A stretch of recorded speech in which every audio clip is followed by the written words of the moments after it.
The Book of Clarence, man. Jesus, man. Oh, Clarence, look. Easy watch. Easy watch, man. That mines, it was in Jerusalem, man. I mean, I might need to do some research stuff, but you would have thought they was in Africa watching this movie. Like, the only person without an African accent was Lakeith Stanfield. And I don't even know if that made it funnier. Because, what? They all from the same, the show was good. Start off, he on a chariot race, racing some woman. He get ambushed twice by some little, hooligans or whatever, gypsies, whatever. Man, people don't really like him because he's like a scammer and a drug dealer or whatever. So he end up bamming out on the chariot, fall off, and you end up finding out he goes to dude's crib or whatever that he owes money for borrowing the chariot, and you're assuming, he was supposed to win a race and win some more money. He don't get that. Dude is Jedediah, right? I'm not gonna remember all the names of like Peter and all the people. I know his friend was Elijah, but Jedediah is like, yo, you got 29 days to pay me back, or what's up for you? He's like, man, all right, man, I'll figure it out.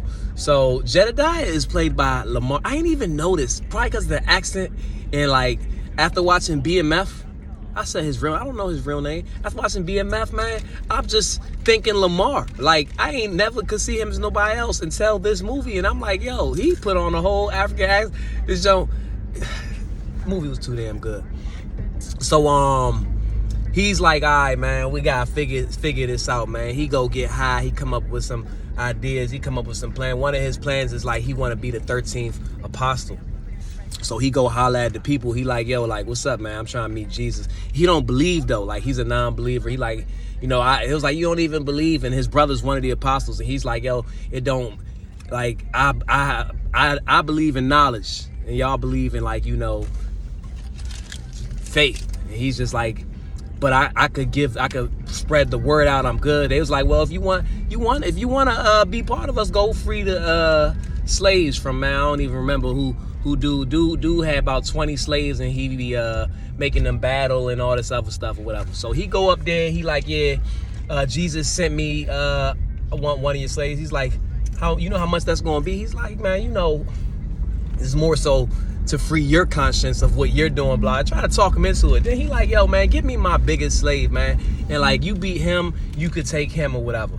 So he actually beat him. Like, he's just like, he basically told, when he's done, he's like, yo, how were you learn to fight? He basically said, yo, I grew up in the hood. That's what he said in short. He said, like, I grew up in the hood, niggas was fighting every day, B. We had to get it how we get it. So it was a good fight. So he's like, yo, you can't take him. You could take, and he's like, well, I came to free all of them. And he's like, man, you just take him and, whatever. So dude keeps talking about like he's immortal. Dude that he beat because he, yielded or whatever. He's like, I'm immortal, blah, blah, blah. And you watching the movie like, yo, what he talking about, man? And then they don't really go into depths at this point. So then he get high, he got another idea, and he like, yo, like, because the apostles kind of laughed him out or whatever. They was like, you got one, and his brother, well, they ain't laugh him out. He was like, you got one, so that's actually good. They ain't think he was going to get none. So his brother holler at him, and his brother like left the family. I guess his brother was ashamed of the upbringing or whatever. It's almost like they was from the hood, and he don't want Jesus and the apostles to know he from the hood, even though Jesus would know that already. And if him as a believer, that's the one thing was weird. It's like, as a believer, he's like, I bet Jesus don't even know. And it's like, Lakeith, his twin brother is him, but we just gonna call him, man, his name is fucking Clarence. Clarence don't believe, so that don't mean nothing to him. He's just like, yo, Jesus don't know, but his brother believes. So it's like, yo, you should know. Jesus know that you hide in your background and that you like left your mom and your brother to fend for themselves. Like, his mom was apparently down when he left. So it's like that part kind of weird, because the Clarence would always talk about, don't talk to me about honor and stuff like that. But it's like, what's going on, man? I ain't, whatever. We ain't gonna get into that. I leave that alone. The movie was good enough to like oversee that, so y'all can have that little fuck up. So he's like, man, we ain't freeing the slaves no more, man. I'm gonna be the new Messiah. Like, cause he went to go see Mary. He's like, yo, like, how your son do his tricks or whatever. She's like, my son doesn't do tricks. He has never done a trick in his life.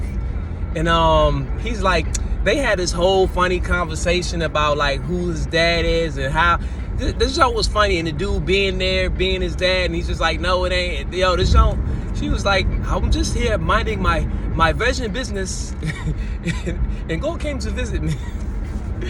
Yo, this show was hilarious, huh? So yeah, man, he's like, man, look, man, we gonna get a couple people, we gonna build this following. So he get enough money, he get a lot of money, and he's like, you know, this is kind of like what's going on, like who am I becoming? People following him, listening to him, they going different places. A few people calling him out, like I know him all my life, man. Whatever, man. It's cool. It's a lot of stuff to talk about that happened in the movie, but we ain't got that kind of time. I mean, we do, but I ain't about to give y'all that kind of time. That's a whole lot, man. Y'all need to go see the movie anyway. So yo, he get enough money to pay dude back and like do other stuff, but what he end up doing, man, is going and freeing all the other slaves. And Lamar, you know, come meet him at a little party he got going on or whatever, and he been liking like Lamar's sister, Jedediah's sister or whatever. It looked like Jedediah's sister sets him up, which I really don't know if it's true or not, but down the line she's like, my brother had people following me or whatever, but it had looked like a setup. But you know, she come out and end up saying, you know, she liked him, whatever. So he lead a party, Jedediah and his crew out there, and you would think he got a whole crew. He got the dude that he fought, but he tell him to like chill out. But like, I guess when they about to like take him or whatever, because he's like, yeah, you how you got making all this money, you ain't paid me back, blah blah, because he ain't tell nobody about the whole slave thing. So he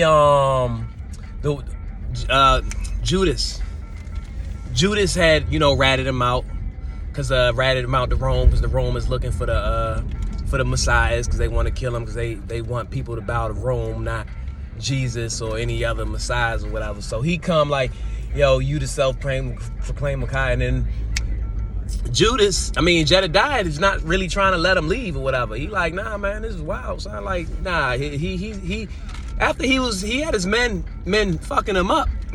Now he's like, yeah, he's a good dude, man. Like, you don't need to do that. It's like, yo, what? Well, you was like, you was about to kill him. And then even after he end up getting taken by Rome or whatever, after there's a whole little semi-showdown between his bodyguard and the dude. His bodyguard, I think the nigga is immortal. Like, he got pierced like 3 times and then 2 times in the heel, because his heel is... Yo, I'm like, yo, so this nigga really immortal for real? He walking, he killed a dude after that, and then he ran off, man, limped off, broke the spears out of him. He was good. And he was good later in the movie too. I'm like, yo, that's wild. So come to find out, like once Jesus takes him, not Jesus. Once the Roman people take him, Jedediah is like, go to his sister. He like, yo, man, he'll be good. He's a survivor. And it's like, how was he gonna survive you? Like, you was there to take him to kill him. So I thought, but like this show, I'm like, yo, some of the stuff was just like, what? Wasn't you after him? But yeah. So they bring him to, you know, one of the upper generals for Rome, and he's like, yeah, so he's like, you a Messiah with her? He's like, well, I did it for this. He's like, oh, so you did it for a girl? He's like, yeah. He's like, so did you get the girl? He's like, well, I'm in a, you know, dilemma, like Rome wants this, but blah blah blah. So he's like, look, man, if you walk on water like right here, I'll join y'all little following, man. But like, so that didn't make sense. And he was like, well, you know, if you don't, you'll just drown. But if he knew how to swim, it's like, what would have happened? Because I don't get it. So obviously, y'all know, he ended up walking on that water. Oh, Jesus was in the movie too. You know, they got Jesus in there. Jesus saved this girl from getting stoned. He met Jezebel, and he was like, how you know my name? And he was like, you know, everybody gonna know. So that was a good little joke, man. That joke was great. Because Jezebel, y'all know. So whatever. What happened, man? So yeah. Back to Jedediah. No, back to him walking on the water. He walking on the water. He don't know what the hell going on. He like, yo, this ain't me. I don't know what's going on. Roman dudes like, yo, get him. And all his people start going in there. And they just fall in the water. Because he's like, yo, I thought too. I'm like, yo, it's got to be like 6 inches of water or something, and sandals are staying on top. But nah, they was jumping in and they was falling on the edge zone, and he was just laughing. And the Roman dude, I'm like, yo, you supposed to follow him, but nah, they locked him up, and they gotta crucify him now. I'm like, I mean, y'all just some lying motherfuckers. So yeah, man, he gotta go get crucified. Jesus is telling the other apostles that Judas is gonna rat them all out, and he gonna be gone in 3 days. That's what he was here for. So what they did, I don't even know why this happened. I thought this was gonna be like them to because they was asking for him to give up Jesus. Did they give up? What, did Black? Now that's a good question. All right, so there was a beggar around, right? They dressed the beggar up. Beggar, and he was brown as hell the whole movie. They cleaned him up. It's the motherfucker from Benedict Cumberbatch. It's him. He's white Jesus. And he's just going around giving money from his hand. And I'm like, yo, did they catch white Jesus instead of him? Did they think he was Jesus after the Judas? So I'm not really sure, because he was on that damn cross with Clarence. And he was like, man, he was like, God, just come kill everybody. And Clarence is like, please forgive them, for they not know what they do. And he's just like, yo, just come kill everybody. All these people, I done seen all these wild shit. Just come kill them. So whatever. Clarence dies on the cross.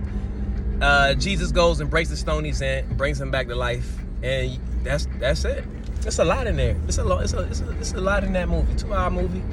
It's hilarious as hell though. It gets serious. That cross shit is when things got real. It's just like, damn, like right when he was carrying that motherfucking that cross and getting whipped, and I was like, damn, I thought this was a comedy. They was like, yo, we gonna cut these laughs out for about 15-20 minutes, man. Niggas gotta get to the Mel Gibson of this shit, man. But yo, enjoy the shit out that motherfucking movie, dog. That shit was motherfucking funny as hell. Book of Clarence, man. Book of motherfucking Clarence.